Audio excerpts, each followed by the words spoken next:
In chapter 30, we learned how Jacob was becoming wealthy and that his wages from Laban were the speckled or striped animals.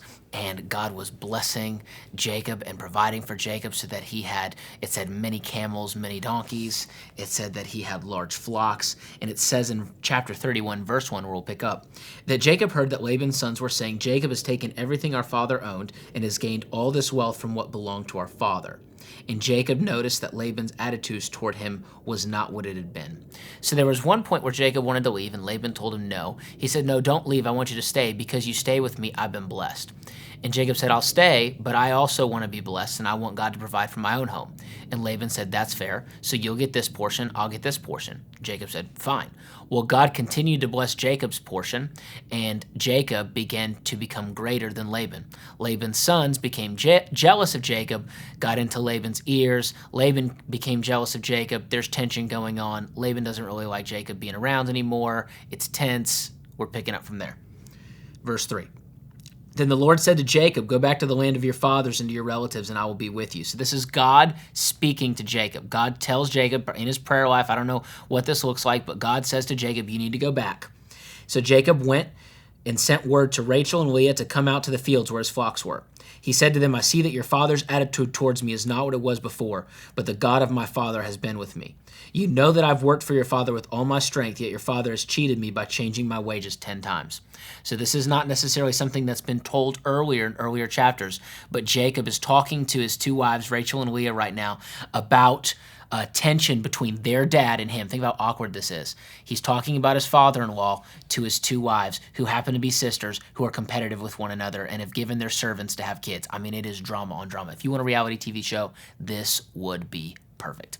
Okay, so he's talking to them. He says, your dad, he's hosed me like 10 different times. Like, this is where we're at. However, God has not allowed him to harm me. If he said the speckled ones will be your wages, then all the flocks gave birth to the speckled young. And if he said the streaked ones will be your wages, then all the flocks bore streaked young. So God has taken away your father's livestock and has given them to me. God has done this for me. He's not saying that I did this in my own strength. I love this about Jacob.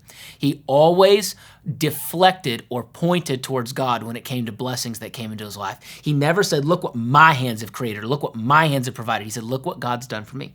Verse 10. In breeding season, I once had a dream in which I looked up and saw the male goats mating with the flock were streaked, speckled, or spotted. The angel of God said to me in the dream, Jacob. I answered, here I am. And he said, look up and see all the male goats mating with the flock are streaked, speckled, or spotted, for I have seen all that Laban has been doing to you. I am the God of Bethel, where you anointed a pillar and where you made a vow to me. Now leave this land at once and go back to your native land. Then Rachel and Leah replied, do we still have any share in the inheritance of our father's estate? Does he not regard us as foreigners? Not only has he sold us, but he has used up what was paid for us. Okay, so in their culture and in those times, the inheritance would go to the sons. And basically what they're saying is, do we have a share in the inheritance of our father's estate? No. We're married to you, Jacob. We don't get a share. We're a part of your family, Jacob. Our father does he not regard us as foreigners? We're no longer a part of his family. We're a part of your family, Jacob. Not only has he sold us, and in those times, believe it or not, you would actually have to pay, like a dowry, if you will, or different kind of things. You would have to pay to be able to have someone join your family. It was part of their customs. And they said, he sold us, but he has used up what was paid for us. Basically, Jacob, he had to work 7 years for Leah and 7 years for Rachel. He's used up all that's come into his life because of that. They said, we're with you. Surely all the wealth that God took away from our father belongs to us and our children. So do whatever God has told you to do. They said, Jacob, we're with you, ride or die. Like, we're not worried about our father. You don't need to be worried about your father-in-law. Like, we're with you. And they said in verse 17, then Jacob put his children and his wives on camels, and he drove all his livestock ahead of him, along with all the goods he had accumulated in Paddan Aram, to go to his father Isaac in the land of Canaan. When Laban had gone to shear his sheep, Rachel stole her father's household gods. Here we go again. Another example of Rachel creating problems, drama, tension. It's just, there's a pattern that you see throughout her life that she... I don't know how to word it other than there's just a pattern. There's There's something that we see where she goes to the household gods, she goes to the false gods, the idols. There's drama that's created when she didn't have what she wanted, where she didn't have a child and she hadn't had children yet. There was drama that was created when she gave her servant to Jacob and said that he needed to have children through her, and it created something in Leah, and then she gave her servant and all these different kind of things, and then she's going to steal these household gods, and Laban's going to get mad, and he's going to pursue, and he's going to accuse Jacob of stealing from him. And the reality is Jacob doesn't know about this. It's Rachel. So we continue. Moreover, Jacob deceived Laban, the Aramean, by not telling him he was running away. So he fled with all he had, crossed the Euphrates River, and headed for the hill country of Gilead. Jacob was worried that Laban wouldn't allow him to leave, so he just left secretly. 22. On the third day, Laban was told that Jacob had fled. Taking his relatives with him, he pursued Jacob for 7 days and caught up with him in the hill country of Gilead. Then God came to Laban the Aramean in a dream at night and said to him, "Be careful not to say anything to Jacob, either good or bad." Basically, God visits Laban in the middle of the night and he says, "Dude, don't touch this guy." He says, "Don't touch this guy. Don't lay your hand on this guy." He said, "You know what? You need to be careful. Don't even say anything about this guy." Basically, God is going before Jacob, and he's saying to someone who might have been his enemy the next day, "You don't need to touch him." And I'm telling you, Laban, don't say anything bad about him. Verse 25. Jacob pitched his tent in the hill country of Gilead when Laban overtook him. And Laban and his relatives camped there too. Then Laban said to Jacob, "What have you done? You deceived me, and you've carried off my daughters like captives in war. Why did you run off secretly and deceive me? Why didn't you tell me so I could send you away with joy and singing to the music of timbrels and harps? Why didn't you tell me so that we could have had a party and a feast before you left?" Verse 28, "You didn't even let me kiss my grandchildren and my daughters goodbye. You've done a foolish thing, Jacob. I have the power to harm you. But last night the God of your father said to me, 'Be careful not to say anything to Jacob, either good or bad.' Now you've gone off because you long to return to your father's household. But why did you steal my gods?" He says, why did you steal my false gods? Why did you steal my idols? 31. Jacob answered Laban, "I was afraid because I thought you would take your daughters away from me by force. But if you find anyone who has your gods, that person shall not live. In the presence of our relatives, see for yourself whether there is anything of yours here with me, and if so, take it." Now Jacob did not know that Rachel had stolen the gods. So Laban went into Jacob's tent and into Leah's tent and into the tent of the two female servants, but he found nothing. And he came out of Leah's tent, he entered Rachel's tent. Now Rachel had taken the household gods and put them inside her camel's saddle and was sitting on them. So she was sitting on them and hiding what she had stolen. Laban searched through everything in the tent, but found nothing. Rachel said to her father, "Don't be angry, my lord, that I cannot stand up in your presence, for I am having my period."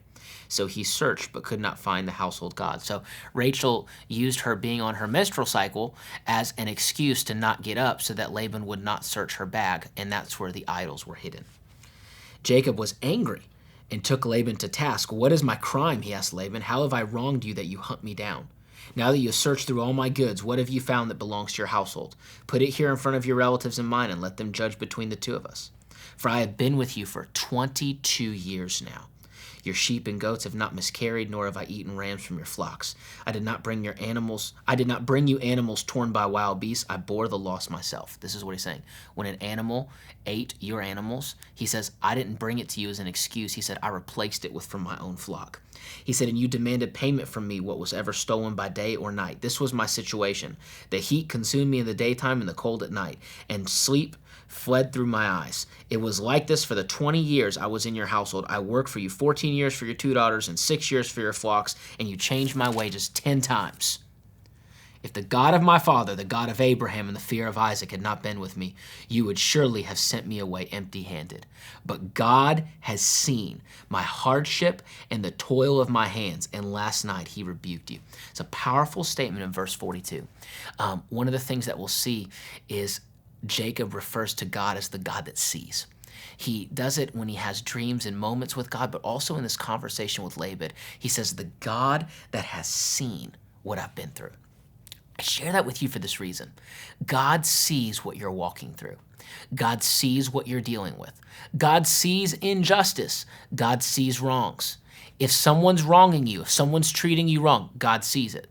Now also, if you're doing something wrong or you're being unjust to others, God sees that too. And Jacob says, "God saw the way that you treated me, And God is going before me and preserving me, and that's why God visited you last night. Verse 43, and Laban answered Jacob, the women are my daughters, the children are my children, and the flocks are my flocks. All that you see is mine. Yet what can I do today about these daughters of mine or about the children they have borne? Come now, let's make a covenant, you and I, and let it serve as a witness between us. It's interesting, Laban still says everything that you have is mine, but it's not. I want to say that one more time. Laban still thinks that everything that he has, that everything that Jacob has is his, but it's not. For God's given it to Jacob, and God had blessed Jacob, and God had provided for Jacob. And Jacob and Laban would make a covenant and a pact that there would be almost like a line of delineation, if you will. You won't cross this line. I won't cross that line. And it says that Jacob took a stone and set it up as a pillar. And he said to his relatives, gather some stones. So they took stones and piled them in a heap, and they ate there by the heap. And Laban called it Jigar Sahadutha. And Jacob called it Galid. And basically, at this time, they made it as the heap as a witness. It says in verse 48, between you and me today. And that is why it is called Galid. It is also called Mizpah, because he said, may the Lord keep watch between you and me when we are away from each other. Basically, this stone heap was a pact. It was a pact that Jacob would be on one side and be blessed, and Laban would be on the other side and be blessed. And it was a stone of remembrance to remind Jacob that the Lord was watching. And Laban said, when you take my daughters and you take my grandchildren, you better not mistreat them, because the Lord is watching.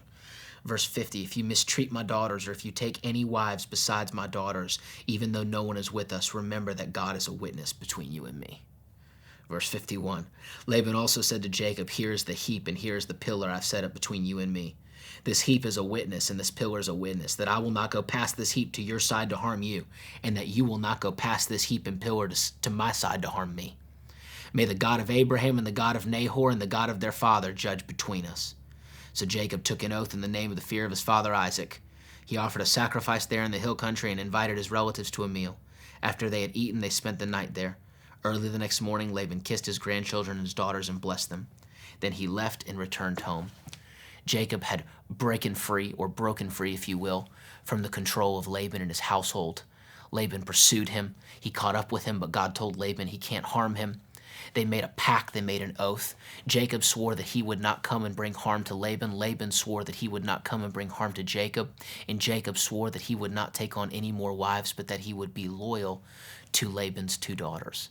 They made a covenant. They made a pact. It says that Jacob made an offering to the Lord. And from there, Jacob would continue his journey, and he would head back home to see his family. And we'll learn in chapter 32 that he makes peace with his brother Esau. It's an interesting story where we see Jacob's commitment and devotion to God and Esau's seeming denial of God in every way of his life. It's going to be amazing. It's going to be powerful. Be blessed today.